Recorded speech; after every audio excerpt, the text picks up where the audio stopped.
南莊 by Ling Hui.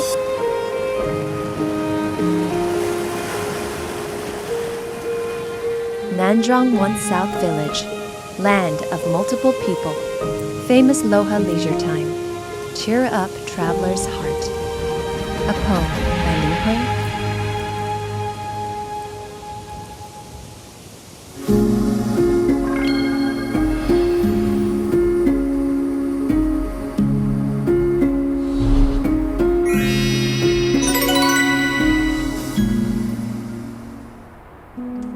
Nanzhong Township was named for its location south of the older Tianweizhuang. It is Miaoli County's second largest town.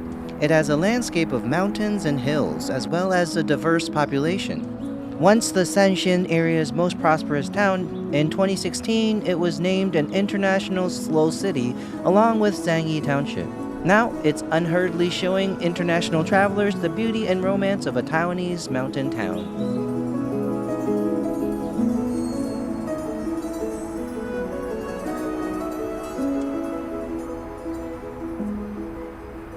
Wow, today we are in Nanzhuang, Miaoli. I hear there's plenty of rivers, waterfalls, mountain gorges and hanging bridges around here. Yes, just being here, I feel my whole body relaxing. This place was named an international slow city. A slow city? So that means on this trip we should slow down and appreciate what makes this place special.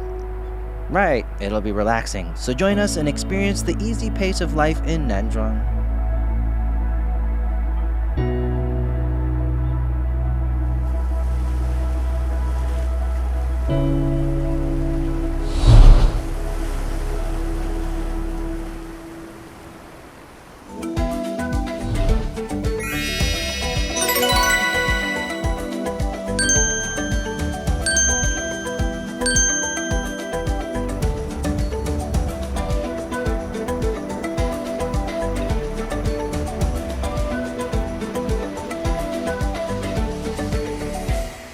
Because of the relatively high altitude, white mist often shrouds Shangtian Lake in winter and spring.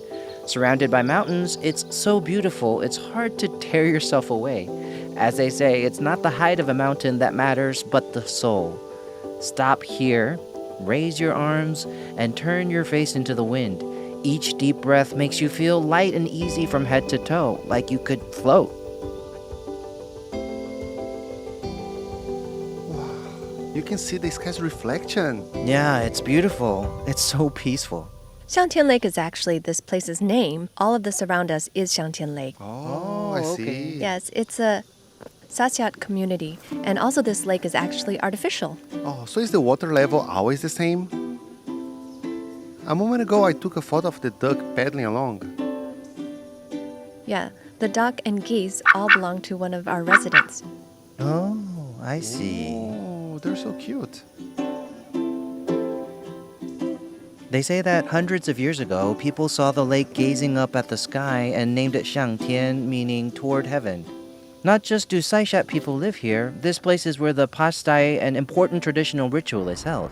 That's why the Museum of Saishat Folklore was built next to the lake, not only to introduce the Saishat to others, but also to fulfill the mission of passing on Saishat culture.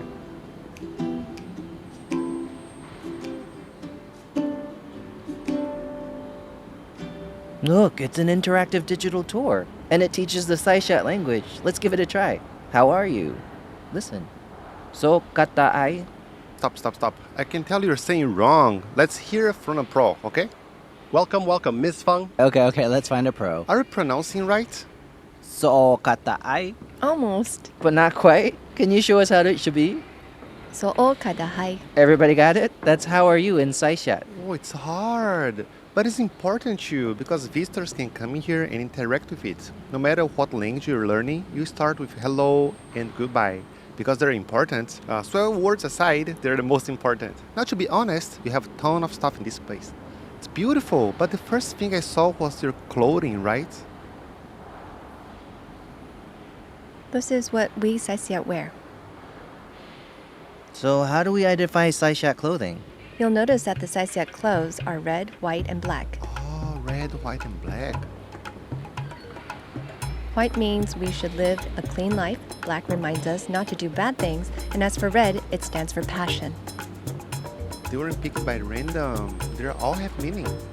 Yeah, and then also for a saisiat, these are cross lightning balls, the symbol of the god of thunder.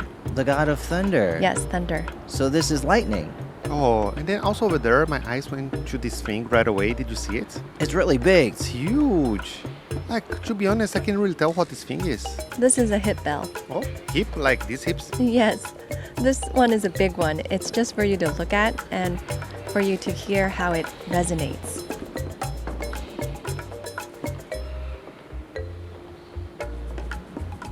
And it can be a guide during our ceremonies, during our dances. It provides rhythm. As we sing ceremonial songs, it'll keep going back and forth. Oh, for rhythm. Yes. Like most instruments need your hands, like a guitar or violin, or you need to blow into them. But this one uses your hips. To make sound. Yeah. Is the bottom part made of bamboo? Yes, the hip hooks come in two kinds. One uses bamboo and the other kind uses those casings from the outside of bullets. Oh, bullet casings. So the casings left over after shooting a rifle can be reused this way.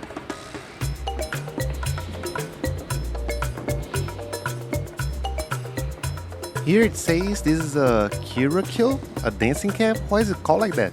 The earliest kirakils went on your head. Like a hat. Right, because they were smaller, but they got bigger and bigger like this, so they ended up being draped. On your shoulders. Yes, like this one. Every clan makes their own. You mean every clan's is different? Yes.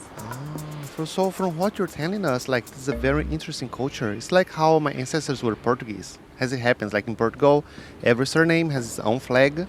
I would never guess that among Taiwanese indigenous people, every surname has its own flag design too. Wow. It's so interesting. Yes, it's very important. I've heard you have a very impressive ceremony called the pastai, right? How long is it? 4 days and 3 nights. That's a long time. Yes, we start as soon as night falls. It lasts until morning. Of course, all through the ceremony, we have our ceremonial songs. These songs include joy, anger, sorrow, and happiness. The first day is for summoning the spirits. Then comes entertaining the spirits and meeting with the spirits and finally sending off the spirits. Oh, I see. So that's why it takes 4 days. Yes, that's how it's divided. Okay, now we are in the experience zone, right? We can take photos and see the things you have here. Yeah, a moment ago we saw a big hip bell and now here's a small one.